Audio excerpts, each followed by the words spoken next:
All right. Well, today on the show, we are honored to have Wade Mullen with us today. Wade, how are you? I'm doing well, Mark. How are you today? I'm doing really well, doing great. And Wade's a professor. He's the author of a brand new book, Something's Not Right: Decoding the Hidden Tactics of Abuse. And Wade, more and more you hear stories about abuse. You hear stories about abuse in churches, organizations, denominations. More and more things are being brought out into the light and that sort of thing. Can you just give us a sense how prevalent is abuse in specifically churches, denominations, and those kind of organizations? Yeah, and it's a good question. It's one of the most frequent questions that people ask me. It's a difficult question to answer because abuse is so often kept hidden. Right? Hmm. So we typically only are made aware of it when somebody speaks out, when there's an investigation, when somebody is arrested or charged with a crime, and so it's hard to know for sure. But what I can say is that when I began to collect cases in 2015 of Protestant pastors within the United States who had been charged with a crime, I was shocked to discover how many cases I found over the course of a few years while I worked on that, and I continue to collect cases. And so in that first year, collected 143 different reports, media reports. Wow. So it's not necessarily even all the arrests that have been made or the charges that have been brought against a pastor. These are the ones that made it into a newspaper or a TV report. And that really shocked me and saddened me. And also discovered that the vast majority of those charges were related to some kind of abuse, and the vast majority of those abuses were sexual in nature, and the vast majority of those sexual abuse crimes were committed against minors, against children. Wow. And and so that opened my eyes, to the scope of the problem and also the severity of the problem. And so I think people need to know that this is really happening. Yeah. It's happening across the country. It's happening across denominations and various faith groups. There's not one denomination or faith group that seems to be immune to this. And it's also happening um, in ways that I think would really shock people. And so I often say, one of the ways that you can perhaps build an awareness of how evil this is by reading survivor accounts that are public, or listening to stories that have been brought to the public attention, and sitting with those stories, and you realize, wow, this is really damaging. This is really traumatic. This is causing a profound injury to people within our churches. And so it's not just that it's prevalent, but it's also deeply damaging. Yeah. And can you give us that number again? You said in 2015, how many cases did you find?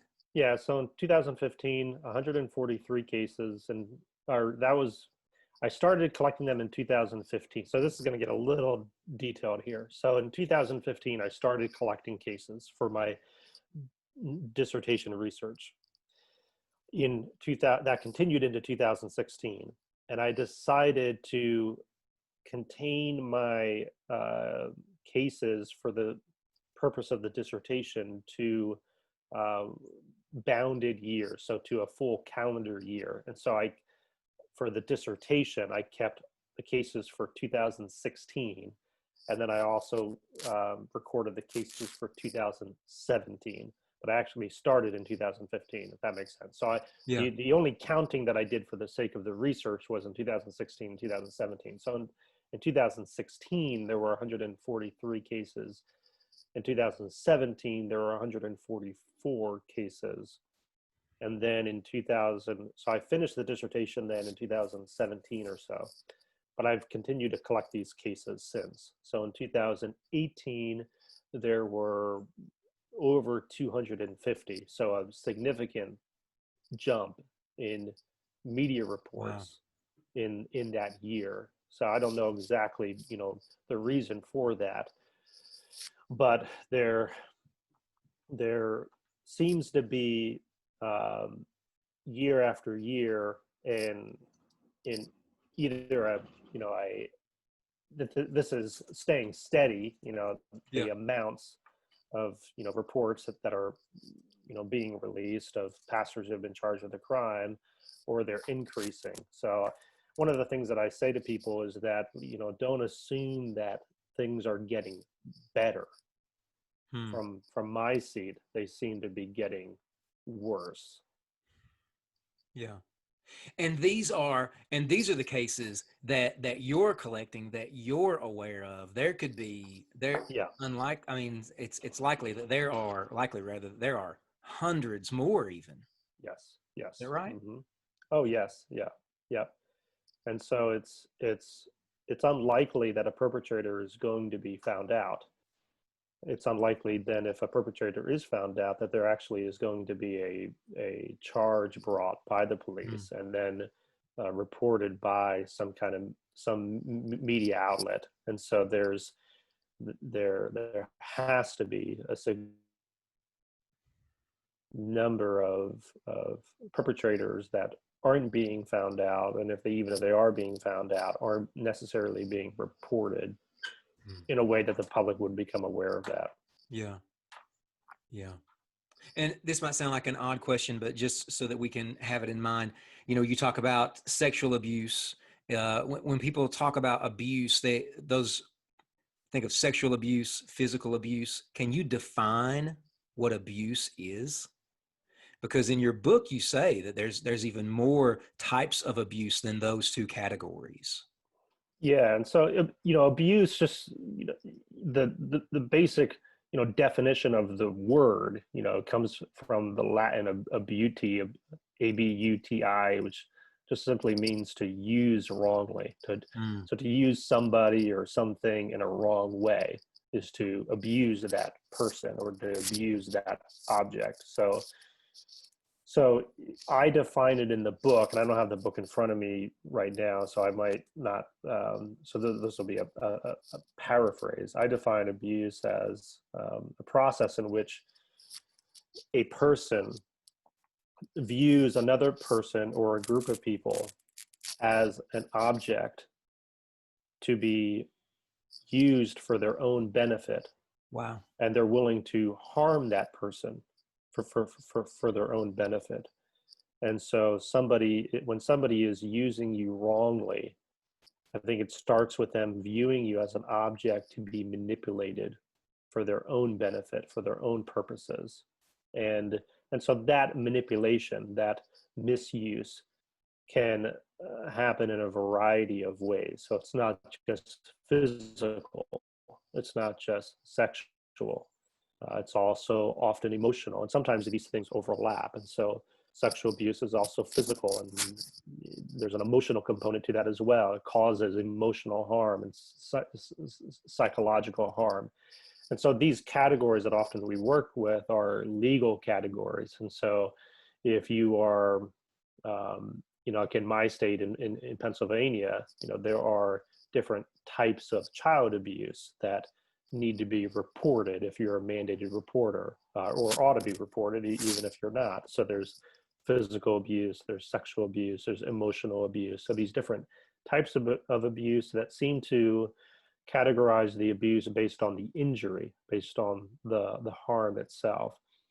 But there's many ways in which somebody can be abused. So spiritual abuse is another category. So there's not a Mm. legal category for that, but an adult can be spiritually abused by another adult. There's financial abuse that takes place within a marriage often. So there's these different types of abuse, and what I'm trying to do in the book is to help people see the threads that are common to all different types of abuse. And so in just in just about any case of abuse, there is deception, for example. There is manipulation happening. There are tricks that the abuser is relying on in order to trap somebody, in order to isolate somebody, in order to control their voice, and to make sure that they stay silent. And so I think it's helpful for people to understand that abuse isn't just something that's confined to physical abuse or to violence. So you don't need to um, create a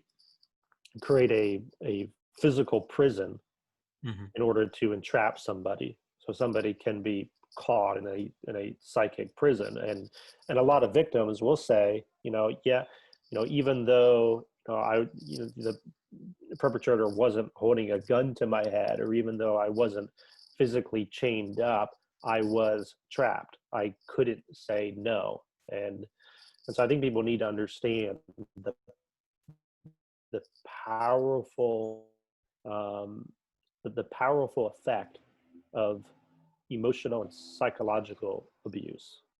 Yeah.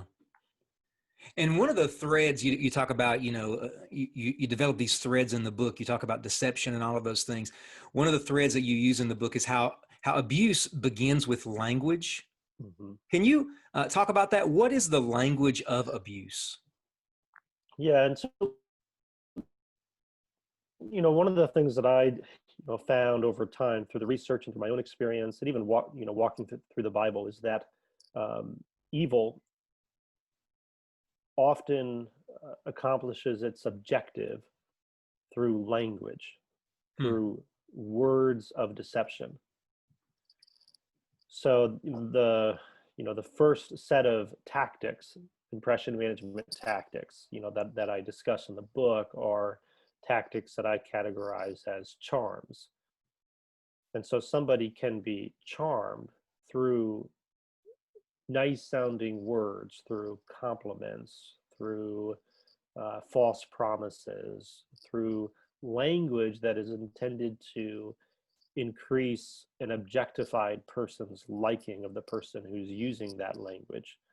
And so flattery is a form of deceit, and it shows up in language. And so somebody who is being targeted and objectified by an abusive person, perhaps their initial interactions with that person is characterized by a lot of charming language and a lot of nice sounding words and compliments. And the thing is that the abusive person isn't sincere. They're not actually trying to encourage the other person for that person's good, but they're trying to build a sense of trust.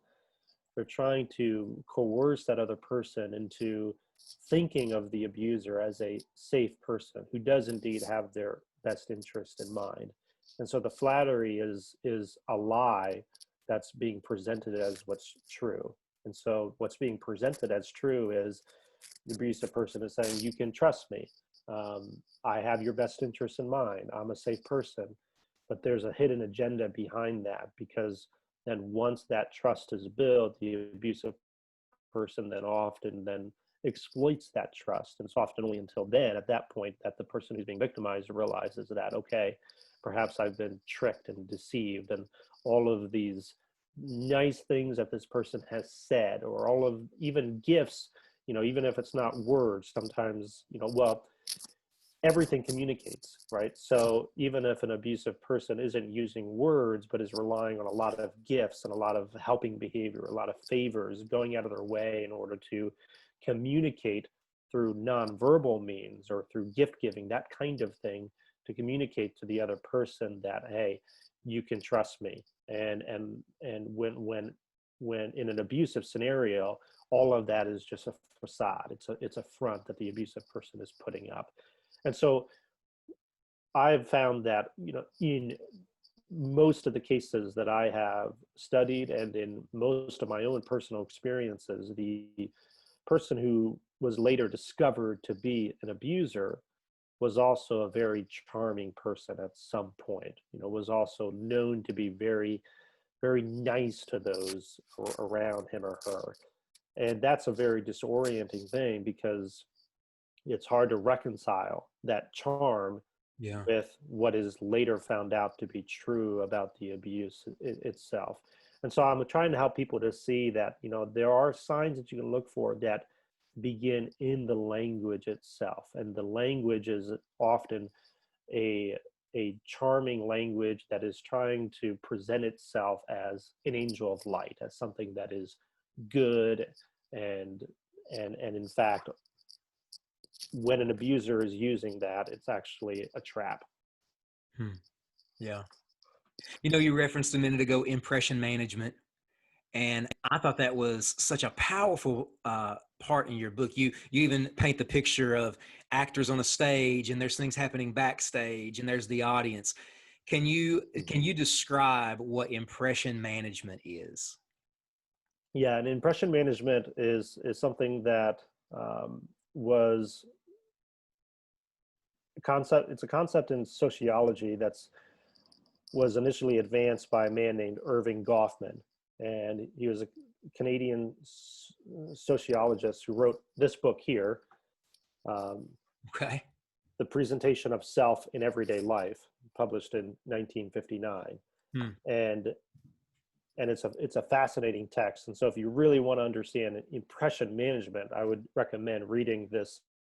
It's an academic text, but it's a brilliant text on how individuals present themselves as they go throughout their everyday life. And so you can think of impression management as an act on a stage where there's a performance that's being presented to an audience, and that performance is an attempt to shape, manage, manipulate the perceptions that the audience is forming of the actors on the stage, of the performance itself.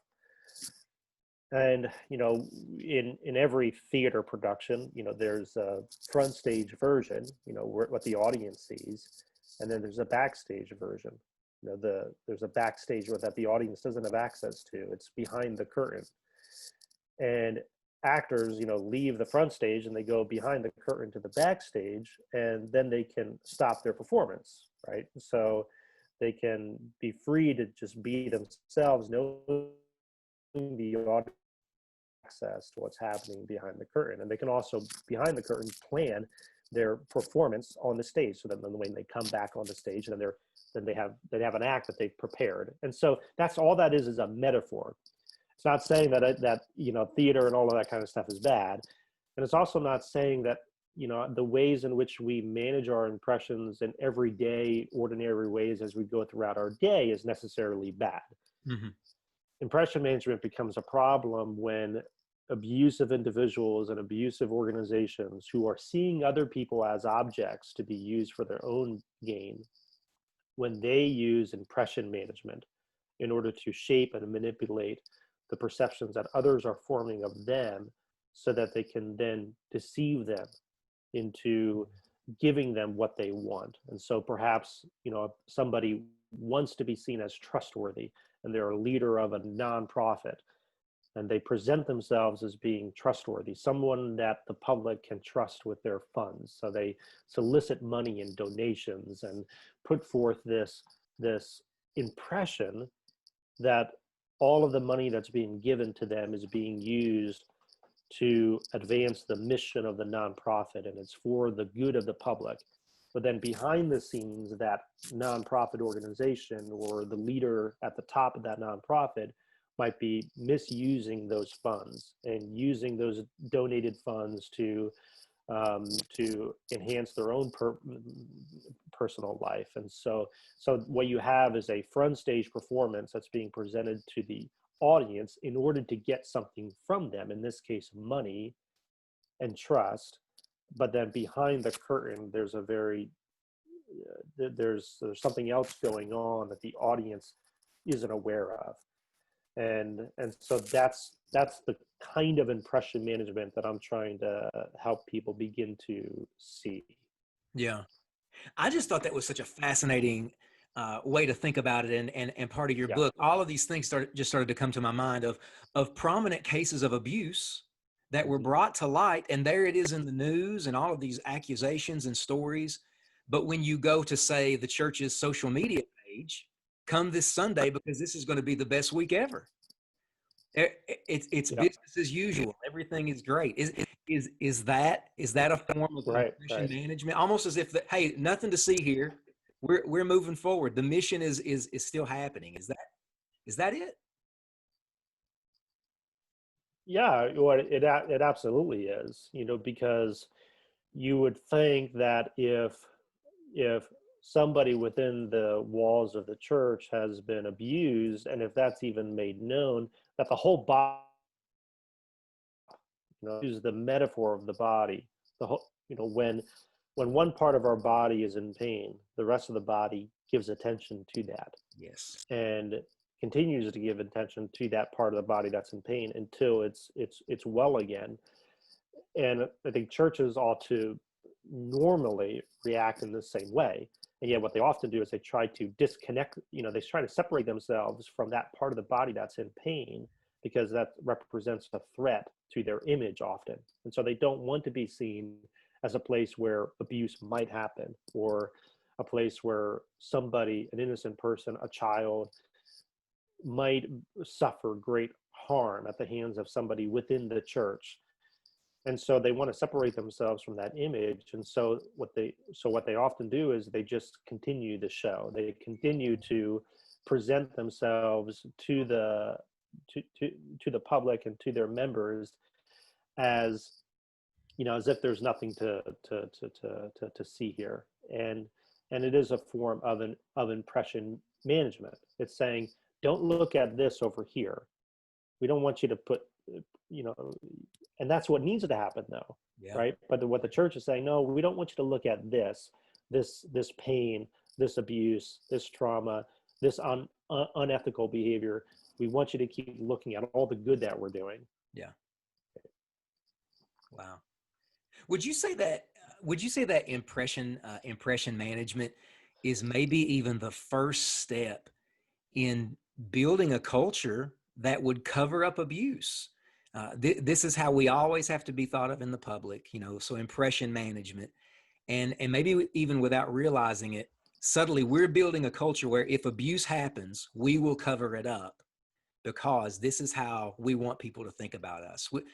Would you say that impression, it could be the first step towards building that kind of culture? Yes, absolutely. I think it often starts there, where perhaps the organization wants to give the impression that they are special in some way, or um, they are pure, that they are a place where this kind of thing couldn't happen. Hmm. And so, one common tactic of impression management is self-promotion, where you promote yourself, you promote your values, you promote your successes, you volunteer information about yourself in order to give the impression that you are perhaps better than you really are. And so we do that as individuals often, but organizations can also do that, where leadership or an entire community can team together to present themselves to the outside the church as being special, being premier, being exemplary in some way. And so if they have this unhealthy preoccupation with putting up a front so that other people will think highly of them, then when something comes along that might disrupt that image or threaten that image, then the organization, I think, is more likely to shut that down. So if a victim comes forward with a story, and perhaps that story is reported to the police, and perhaps there's a media then article written about that, well, the church might see that as a threat to the image that they have created on the eyes of the public. And so you can often then trace that back to this unhealthy preoccupation with being seen as always in the right, or just a place that where these kind of things don't happen. Yeah. And that as a church planter, one of the things that stands out to me from listening to you talk is that this is almost what's taught. This is almost the air that we breathe, impression management. Make sure things are Yeah. bigger and better than they are. Yes. Make sure Yes. make sure that everybody knows this weekend is better than last weekend. Right. Yeah. Yeah. Yeah. And I'm glad you point that out. So it's something that I think about often, that, Yeah, I would imagine. yeah, well, yeah, but it's not something that I've really had a conversation with another person about though. The ways in which our churches lend themselves to this kind of impression management in ways that perhaps they haven't thought critically about. So, how we present ourselves to the public, and a focus, let's say, for example, on first impressions, right? And how there can be a dark side to that, Yeah. where we're primarily interested in just forming an impression that will get people in the door. And I think, really what churches ought to be more focused on are the lasting impressions, and Wow. the impressions that people have of the church when they leave the church. So, so it's for me, I think, I'd like to see in our churches a paradigm shift, and where we're less concerned about the what people who don't know us think about us, and more concerned about what the people who do know us are actually experiencing from us. Hmm. Wow, that's powerful. Yeah. Yeah. One of the things, so one of the things that you do talk about quite a bit in the book is just how difficult it is for victims to share their story. What are some of the things that make that difficult? I think anytime that you tell a story of pain, it's difficult, because you're revisiting that pain, Yeah. so that's going to be hard. And in some cases, fear, it will feel nearly impossible, and often, you need the support of other people. But there is also this fear of telling the other person and not knowing how that other person is going to respond. And so if I tell another person my story, or an entire community of people my story, I have no way of knowing what they're going to do with that. I don't know how they're going to respond. So some people, when they hear a story of trauma, when they hear a story of abuse, they, for whatever reason, can't even listen to that. Um, and so I've seen some just walk out of the room when a story is being told, or they might see the storyteller as a threat, either a threat to them if the story implicates them in some way, or a threat to the image that they've formed of the person who is being accused, or the people who are being accused. And so they might want to shut down that story because they don't want to think about what that story means and the implications that that story might have on the relationship that they've formed with the accused or the accusor, or the image that they've had for years about an accused pastor, let's say. So I've heard in multiple instances somebody say, you cannot say this about my pastor. Hmm. Or if, I've heard one elder say, if what you're saying, and not necessarily me, but what the truth teller is saying, elder has said, if what you're saying is true, then that means that I must have missed this, right? So he's seeing this as a threat to his own sense of being discerning, so what so often happens is the story and the storyteller are viewed not as people who need to be heard, and need to be affirmed, and need to be helped, but people who are threatening the institution or individuals in some way. And so then the other thing that can happen is a threatened person then can retaliate. They can threaten to physically harm that person. They can threaten to bring a lawsuit against that person. They can threaten to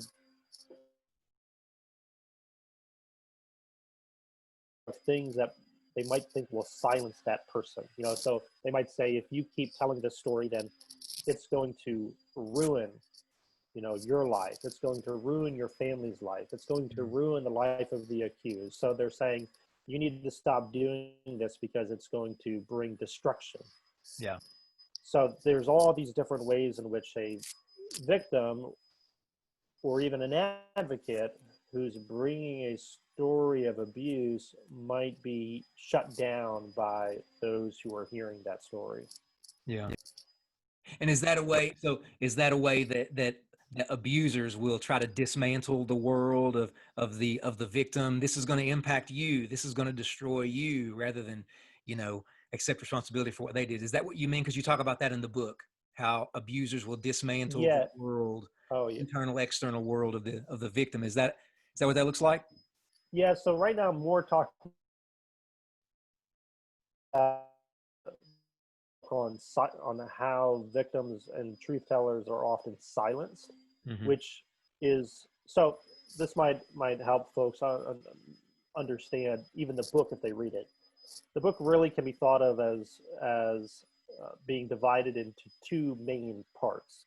So the first part is what an abuser or an abusive organization does to charm and control a victim. And so I've got a few chapters. The first chapter is just on charms, and I've talked a little bit about those charms. And then the two chapters after the chapter on charms is about dismantling the victim's internal world, and then dismantling the victim's external world. So I view all those behaviors as being proactive often. So they're kind of part of a grooming process. So it's often what's happening before abuse is made known, before there's a confrontation, before there's exposure. And then the second half of the book is a treatment of the tactics that an abusive person or an organization might use after they've been confronted or after they've been exposed. So when I talk about dismantling, what I'm suggesting is that often an abuser or an abusive organization will, once they've charmed a person, once they've built that trust, will then begin to dismantle a person's internal life. So their sense of self-respect, their sense of self-worth, dismantle their ability to advocate for themselves, right? So somebody might be told, well, you really, you really shouldn't be worried. Somebody might sense that something isn't right, and the abusive person might begin to gaslight them and question their own sense of reality and say, no, you're the one that's not right. You're making things up, or you're confused, or right. So they're eroding away that individual's sense of confidence in even their own ability to discern, and even their own ability to interpret what's happening around them and to them. Nicknaming is a common form of assaulting somebody's sense of identity and worth, where an abusive person often will call an objectified, victimized person various names. It's kind of a way to belittle the other person. And so what often happens then is the victim reaches a point where they're afraid of that person. Even though they've been charmed, often they reach a point where they're afraid of that person. They feel trapped. They feel like they can't say no. And so what's happening is that the abusive person is dismantling that victim's sense of inner confidence, their inner sense of self-respect. And then at the same time, they're dismantling the victim's external world. So if they wanted to reach out for help, like get help from a therapist, or get help from perhaps an authority, an external agency, or get help from a family member or a friend, oftentimes a victim discovers that the abusive person has been working to dismantle that external world as a way of cutting them off. And so they might even say things like, you really shouldn't be talking to them. They don't really care about you. And French, sometimes I've encountered cases where even between friends, adult friends, where one person in the friendship is toxic and abusive toward the other friend, and that friend who's been victimized, who finally begins to put an end to this and create some boundaries and reach out for help, they've discovered that over time they've lost their friendships with others because the abusive person in that relationship has over time controlled more and more their time off other friends. Yeah. And so that's an example of the kind of dismantling of a victim's external world that takes place. And so often it's proactive, where the abusive person is using these various tactics in an assertive, proactive way to get the victim to the point where they're both charmed and they're isolated and they're cut off and they're debased. And so get help when there is actually an assault that takes place, when the abuse becomes more severe, when boundaries are clearly crossed, and let's say somebody is violated in some way, they discover that they've not only been charmed, but they've also been dismantled. Yeah. Wow. So wait, just a few more questions. So what does it look like for a church or denomination, a network, to respond correctly to abuse? If an allegation is brought forward, someone comes forward, what does it look like when someone responds in the appropriate manner? Yeah, I think that's a great question, and I'd love to see more and more churches asking that question. Because sometimes they think that that kind of thing will never happen, Mm. and so they are overconfident in that sense, and because of their overconfidence, then they have some blind spots and think this will never happen here. And then when it does happen, they're not prepared to respond well. And so I think it's good to even ask that question. What will we do, if we encounter this? Well, I think that if, first of all, if a crime is being alleged or is suspected, and especially if there's abuse that's been known or suspected to have been perpetrated on a child, then the police should be called right away. And then the church needs, I think, to recognize that there aren't just laws that say this is what you need to do, but it's wisdom too, to recognizing that there are people, there are investigators that are trained to do this kind of work, and we haven't received that training. And so it's sort of recognizing also that we need to defer this to somebody else who can actually investigate and discover what is true, and then do what's right. So there's that need to report often. Also think that, let's say, it's not a criminal kind of abuse. Let's say there are adults who in the church who say that the pastor has been spiritually abusing them, has been lying to them, has been mistreating them.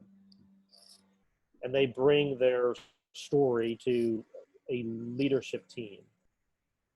I think that the leadership team needs to begin with a posture of openness and being willing to listen to someone's story in an unrushed way. So they oftentimes, what happens is the survivor or the victim comes to leadership and they want to tell their story because they hope that these are people who will want to know that this is happening and will want to put a stop to it. But sadly, often leadership will say, we're going to stop you here, or are you sure you want to tell us this? Or they, in some way, they try to communicate to the person who's bringing their story of pain that this isn't something that they want to hear. Mhm. And so I think I think that has to be avoided, and people need to be willing to listen to to the story that's being told to them, and then consider um, that it's very likely that that story is true.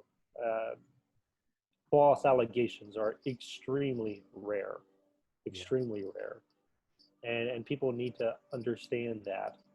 And then hopefully then they will have a process that they've already established for assisting the person who's bringing that story, but then also a process for ensuring that the truth is uncovered in an objective, fair.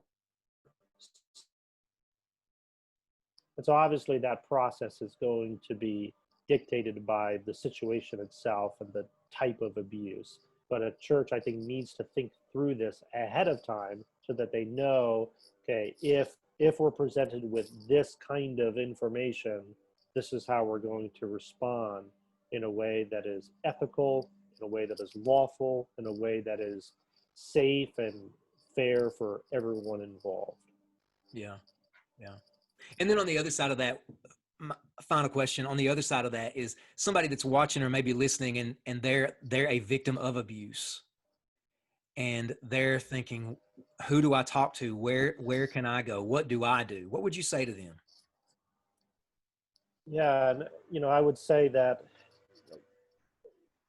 talking is an important part, Hmm. of the recovery and healing process. And so sometimes too, an abusive person will convince us that we shouldn't talk, we shouldn't even consider what's happened to us. And so I think it's really critical for a person to reach a point where they can tell their story. And sometimes that starts with telling yourself the story by taking an inventory of what's happened to you, which can be very difficult to do. And depending on the situation, depending on what the pain is, that might take time and might take support from others. But if you don't have somebody else who's available, or somebody who's trustworthy that you can go to and tell your story to, then sometimes it helps just to tell yourself the story. There's various ways that somebody might do that.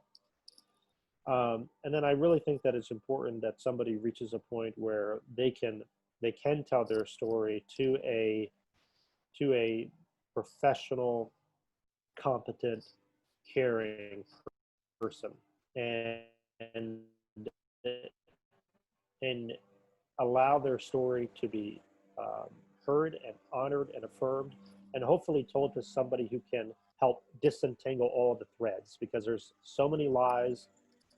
There's so much often harm that's been done, relationships that have been broken, and I talk about this all the, in the book, the ways in which a victim's whole life can be dismantled. And so there's a need to often put those pieces back together, and that's going to